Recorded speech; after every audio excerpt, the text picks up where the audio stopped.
Alright, hello, welcome back to the Dragon Ball Z Dokkan battle video here.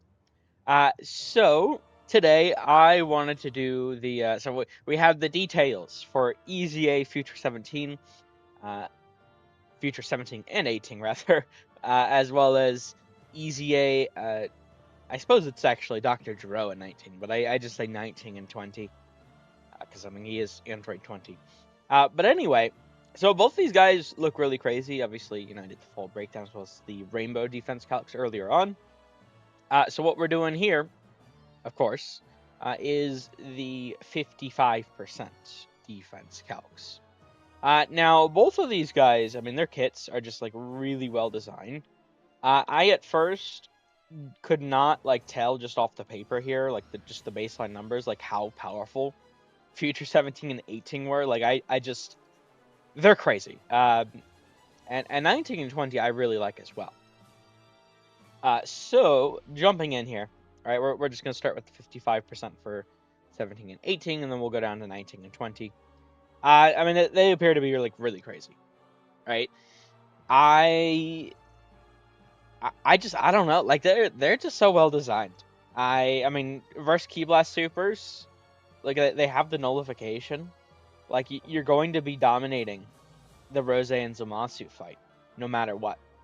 Now, I will say I've seen a lot on Twitter. I haven't seen this as much on, like... I haven't really seen anyone use this stupid argument on YouTube. Because I really do think it's a stupid argument. I'm sorry if you've made it, but... listen, just because it's harder to clear Gohan, Goten, and Trunks Stage 2, and because, only a select few characters can really handle it, doesn't make the Rose and Zamasu fight more easy. Like, that's literally inherently how that does not work. That's the opposite of how that works. If the fight is harder to beat, and only a select few of characters can beat it, that means the fight is more difficult, not less. I don't think that's rocket science, but the amount of people I see on Twitter just like completely disregard the Gohan Goten Trunks Stage 2 fight just because they don't like it, and which I'm not saying I like the fight, you know. I think it's not like horrible. I definitely have more fun with the Rose Zamasu fight, but it does have dodge canceling and like critting and shit. And that Gohan and Goten and Trunks, if you don't take them out quickly, they're deadly as well. But that Gohan is just like you have to be a very like tightly designed character, and you have to be someone like Giant Ape Vegeta, like Tech Broly, where you have high damage reduction and guard to be able to tank. Like, there's only a few characters that can actually manage to withstand the damage that Gohan can deal. That being said, just because there's only a few characters that can, doesn't mean it's a more easy fight. Like, I don't know, I just see that argument pop up, and long story short, these guys will completely dominate Rose and Zamasu. 100%. They should do very well in slot 2, uh, both Android 19 and 20, as well as Future 17 and 18. They should both do good in like slot 2, slot 3 versus Gohan, Goten, Trunks. But those, they do not do Key Blast Supers, neither of those enemies. So I don't get, like, I feel like these guys are crazy, but some of the, like, oh, they just completely dominate the hardest fight in the game because they are completely immune to supers. It's not the hardest fight in the game, okay? It is right there, for sure. But it is not the hardest fight in the game. I feel like that's just going a little too far with the glaze. These guys are crazy. I mean, even at 55%, right? They're crazy. Now, I think I have shown here, they eat a lot from 16, like that support, as well as specifically like the previous turn support, like the SA phase, does so much for them. But also like 16 being within the turn, that way he receives an attack, they get that extra 30% phase to you. Like, he does so much for them. So that is another thing to bring up with these guys, is as crazy as they are, if you don't have 16, as you can see, I mean, they're going to look substantially worse. I mean, we're talking half the defense value in both these scenarios, practically. Not exactly, but practically. And these are like the same exact orbs. Literally the only differences are the 92% phase 1, 60% from just the normal phase 1, as well as 16% from both 16 intros, right? Then we have the unit supers, so 116 unit super from the previous turn, as well as MVP 17 getting his double super, right? So that's 84% SA phase total. And then we also, I mean, well, actually, no, that's literally it at the start of the turn. That's the only difference. And then throughout the turn, we also have 16 receiving the attack, getting that 30% phase 2. And then when he actually does attack, the unit super, the extra 50%. So they just get so much support from 16, from MVP 17. Like, it's crazy. So if you don't have those guys, like if you haven't summoned on them, like I'm sure, and I may try to do it because these guys actually look like a lot of fun. I have them rainbow. You probably could make something work without having your own 16, without having MVP 17, but I'm telling you, it's going to be not nearly as powerful. So the Androids team actually looks like it may start to become very competitive with these two releasing. However, I would also say you need like the full team, or go big or go home, essentially, right? You need 16, you need MVP 17, you need this character, you need it's a lot of need. Now, who knows what the Christmas Carnival LR is going to be? I think it's very possible that is going to be like the Gammas, or we could even potentially see, I was saying I thought Superhero could play into New Year's. I think potentially we could even see like the New Year's have special LRs for this year, and they make it like tag Superhero LRs or something. Like we very well could be seeing more characters come into this category very soon through like the Gammas, both through a new card or like EZAs, but we don't know currently.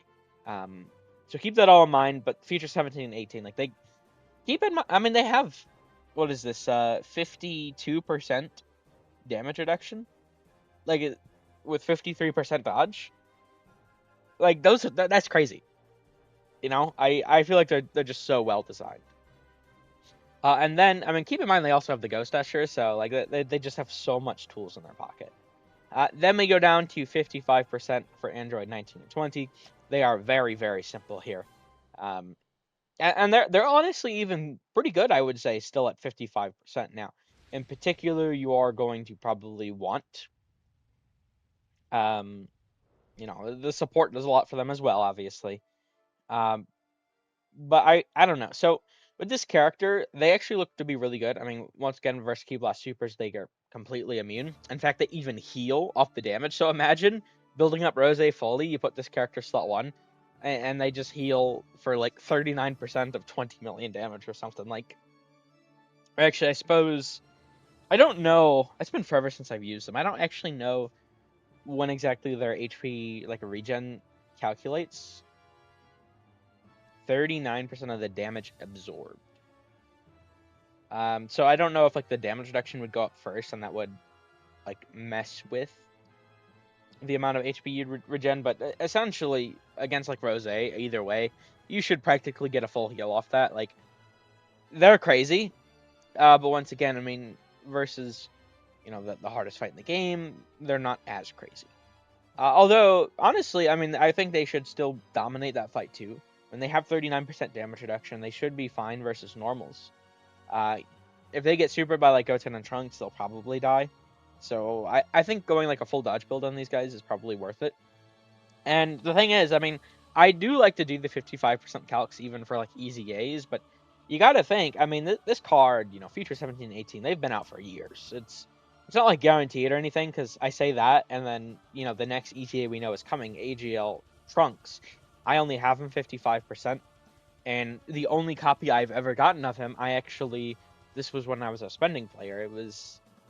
I think it was 2023. He was like in the shop for some sort of special deal or something during the worldwide, and I got him from the shop. So I've never even pulled the card, and I've been playing. I'm not gonna say I summoned on every banner that he was on, because I know I haven't.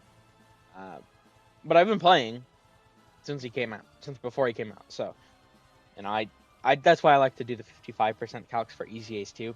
But it's very likely, honestly, that you'll have this character in probably Future 17 and 18 with dupes. And they both look to me to be really good. Especially, like, they get a decent bit of value from being rainbow, but honestly, even at 55%, I think they should do well, honestly. Now, a big part of it is Android Assault. You do got to get that link leveled up. I mean, that's 20% defense, but other than that, I don't know. The Android team actually looks pretty fun, pretty good. I I don't know. I do really want 16, but he looks like my type of character. But I think how I'll go about it is I'll probably just try and pump as many of my summon points in the tickets once it gets updated. So we actually do know the next update is coming like March 9th or something. Now, originally, I would have thought that the 11th tier LRs would be on the next update in general, considering how fast the TDC LRs returned. But given that it's literally within the week of that celebration ending, I am a bit doubtful. So we may, so like 16 will probably be on that next 7-point system update. But the 11th anniversary LRs may not come on an update for that until, I mean, judging by how they've done it, maybe like July or something. So I don't know. We'll have to see how everything gets handled. But either way, these guys look crazy. Once again, I'm trying to give a lot of context with like the summoning and stuff, and like when characters may return, because I'm not summoning for 16, and I know a lot of these guys' performance, as you can see, is very dependent on 16. I don't have 16, so for me, these characters are not going to look nearly as well. I mean, sure, using like a friend 16 could work, but it's not going to be like great. I don't think so. So I don't know. I am trying to keep that in mind. Like I do want 16. I think these characters should be good for a while. We'll have to see. Um, but I'm not summoning for 16, so I'm just gonna have to. If I don't know if I'm gonna do any showcases, to be honest. But if I do, it'll definitely not be nearly as strong as they can be. Is the issue. So I don't know. 16 looks to be really crazy. His team looks to be starting to get like really crazy. But I still think we probably need a little bit more to come to it. So we'll have to see. All right. But that being said, I suppose we can end things here. They both look really crazy, but once again, that's what I was really trying to hammer in. Is how well they're going to perform is obviously like very dependent upon if you have 16, if you have MVP 17. Like they look really really crazy, but you do also need to consider it's a go big or go home with the Android team right now, because I mean there's only literally like a team worth of good characters. Like there's not a lot of variance you can have with your team building here.